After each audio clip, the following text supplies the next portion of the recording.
What's going on, y'all? This is J Cruz coming out of Panama City Beach, singer-songwriter, and released my first album in January, but I've had plenty of singles come out in 2024, and so I wanted to start a new series that would explain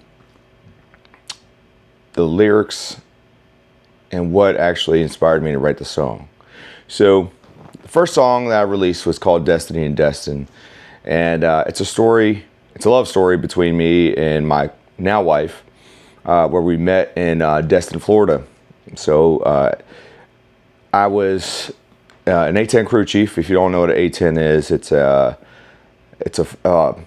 people don't like to call it a fighter, but it is a fighter. It's an attack aircraft that goes with a lot of ground soldiers that really love the sound and the look and how close the Air Force can actually get and make an impact on ground contact troops. So first verse started the weekend with my A-10 crew talking like an English lad.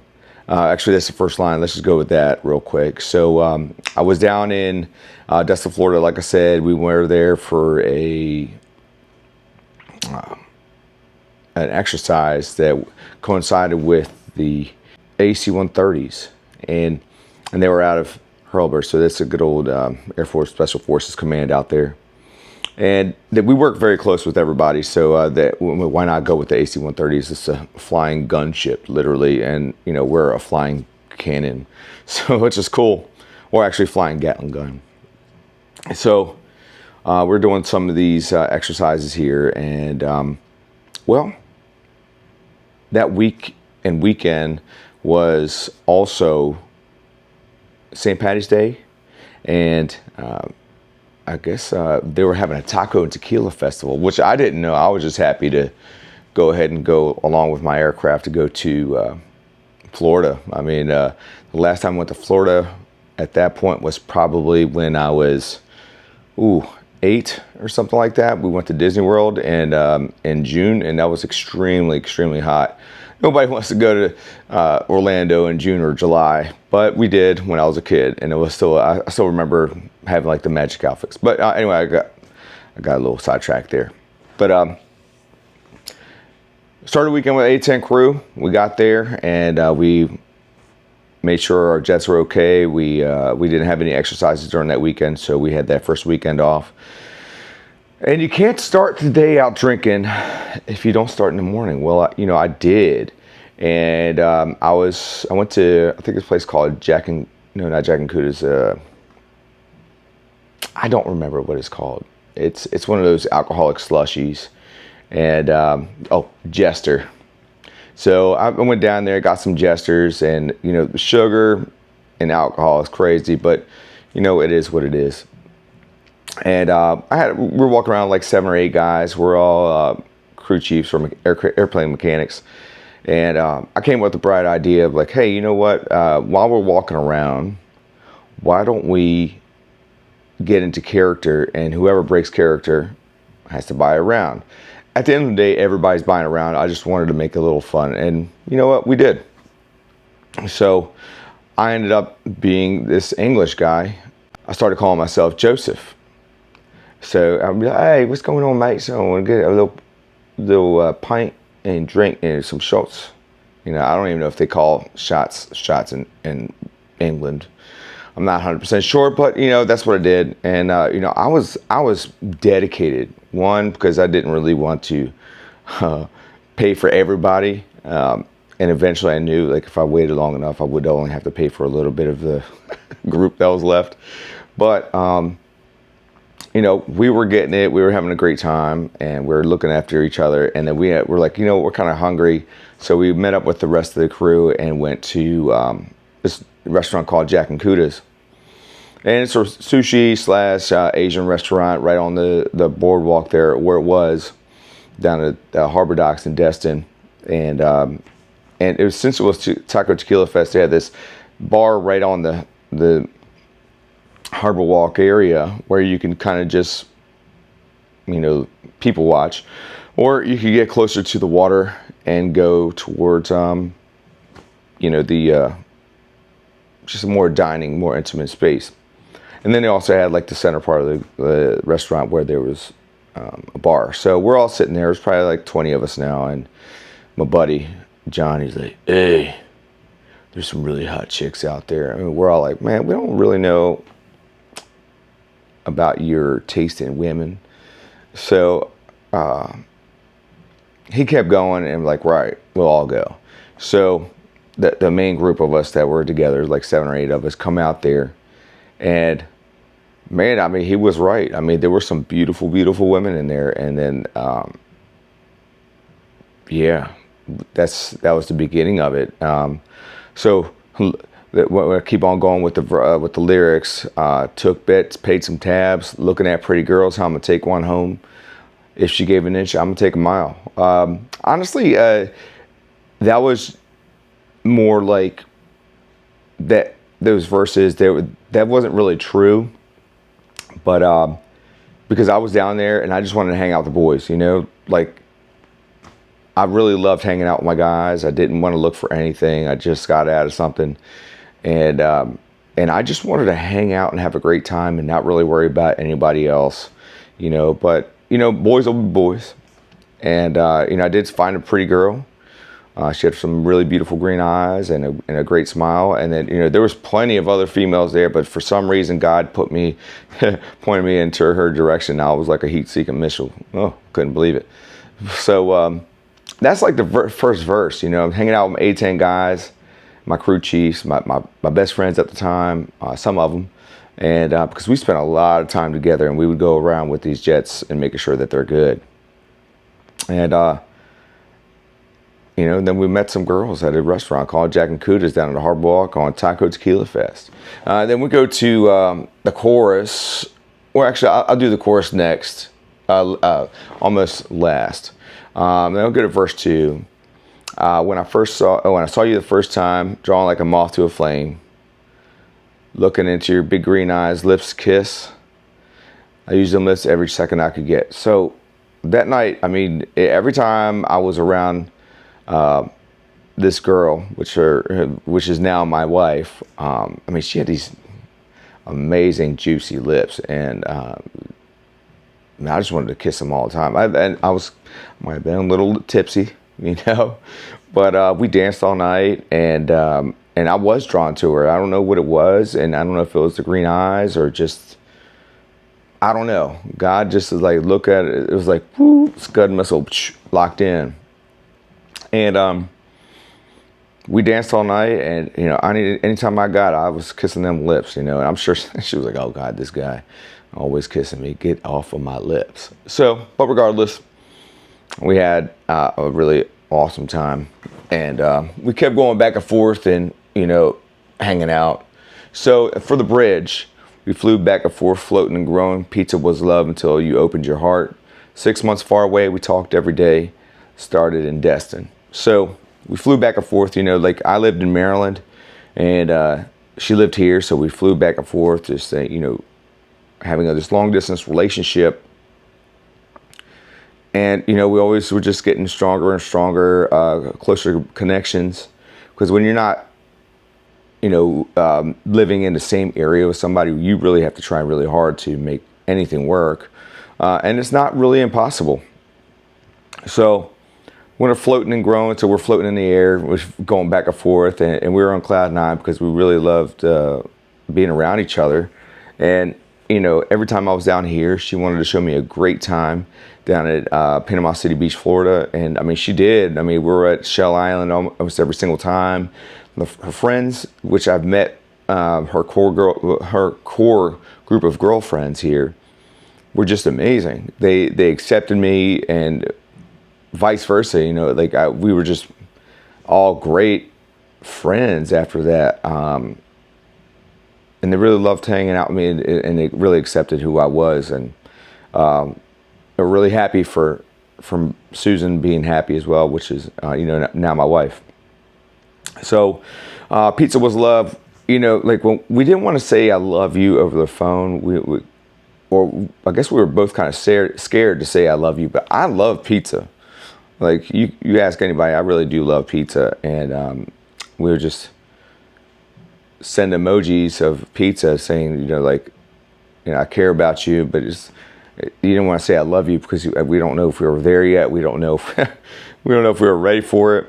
But I remember, me flying into Panama City Beach airport, and they have an escalator, which they still have, but now you can't just walk up and see people on the other side. They've closed everything up to make it a little bit more private. But she had made a heart out of construction paper, a red construction paper, and it said "I love you" in the middle. But as I was coming down, she opened up that heart and said "I love you." So that's where that line came from. Pizza was love until you opened your heart, and we both loved each other. We just didn't know it yet. We just didn't say it yet. Sorry, and that was like the first official time. And I actually have that that framed and hanging on my wall right now. Then I got deployed, 6 months far away. We talked every day. So like I was deployed for almost 4 months, but like before going on my deployment, me and my unit, we were just full up, and I wasn't going anywhere. So I didn't see her for almost 6 months for the total, like the ramp up, going, and then coming back, which was amazing. And, I look at that and ended that bridge. It all started in Destin, and I would have never thought that, I would have met somebody that awesome, that cool, that genuine. I mean, I've met a lot of people before that were absolutely awesome. And, but, when you have that connection, you can't really explain it. And it's not better than any other connection I've ever had per se. If they were going to, I guess you have to say it was better than all the other connections because I got married to her. But it was just so different to just be so magnetic to somebody else. It was just awesome.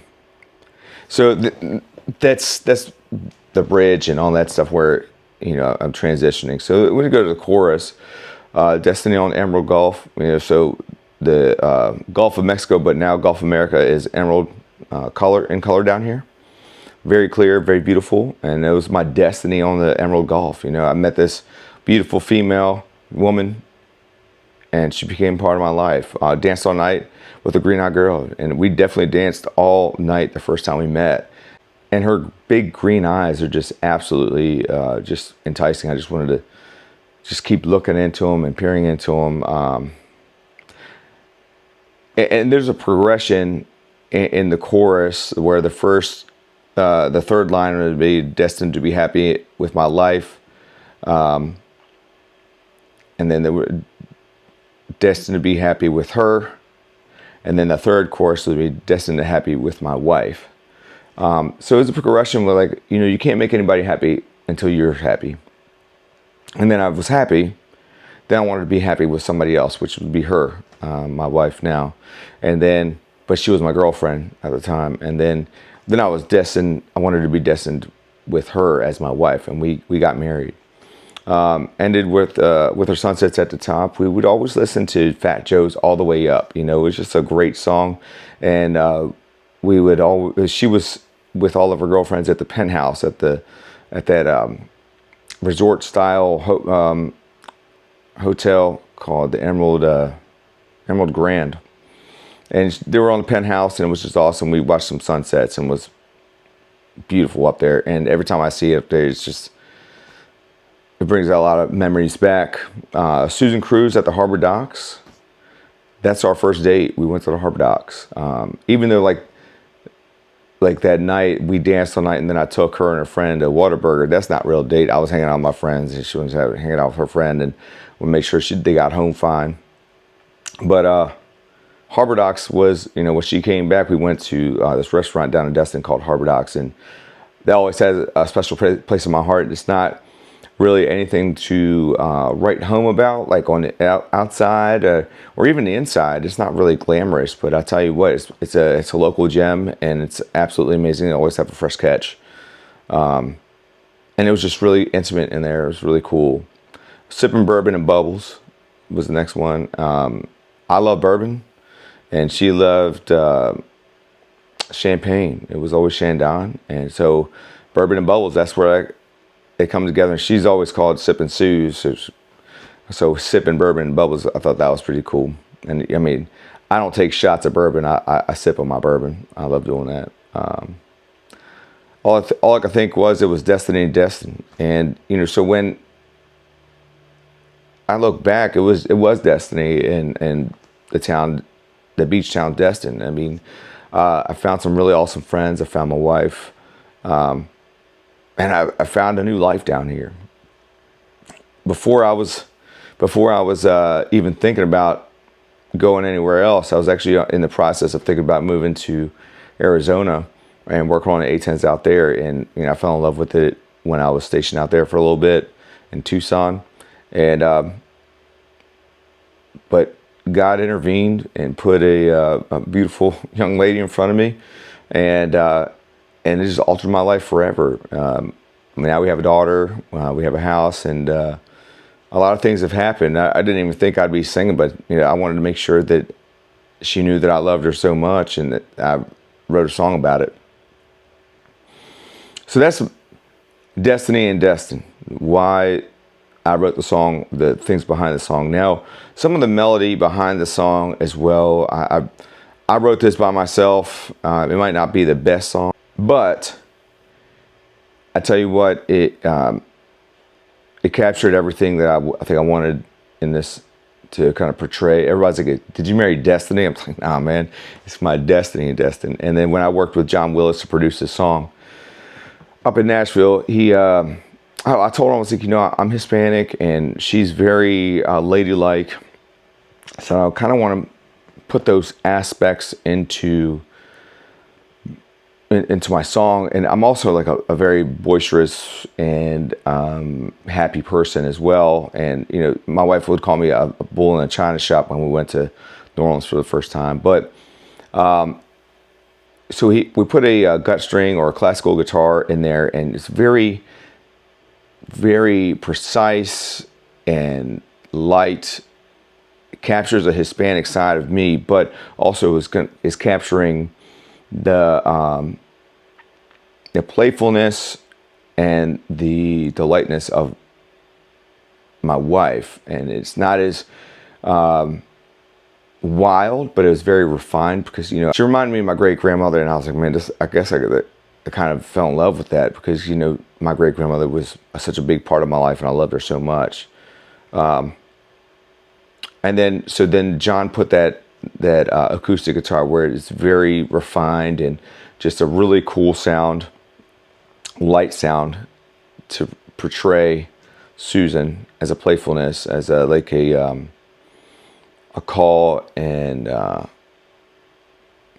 forget what it's called, but like we're playing off of each other. And then he has me as the electric guitar. I'll call him return. So I'm the electric guitar where she's calling me, and then I'm returning, and I'm just like, oh man, this is crazy, So like it's a little bit more wild, uncontrolled, and not as refined, and I was I was definitely everywhere that night, or that whole day. And he captured that, and we put some romantic Spanish things in there, like I believe a little bit of trumpets in there as well. So I just wanted to say this is the behind the scenes of why and how I wrote this song, Destiny and Destin, and how it all came together. I'm very happy about it, and it's my first song, and that I've written and produced with somebody else, and had it all mastered. And I went from one song to a whole album. So stay tuned, because I'll be doing this probably every day for the next 12, 15 days to assure that I'm giving you guys a backstory of how I wrote these songs and why I wrote these songs, and what are the stories behind these songs. So thank you very much. And if you like this hat right here, I know, shameless plug, I got together with Cowboy Revolution, And I'm in the military. Well, I'm actually retiring from the military. I'm almost done. And this guy, he's a ex-Marine, and I love cowboy because I'm a Texas kid at heart, and I love the Western and West type stuff, and I love being in the military and supporting other military veterans in their adventures. If you like this hat, they have other hats too, but J Cruz 15, JCRUZ 15, and that'll give you 15% off your order. Thank y'all, and God bless.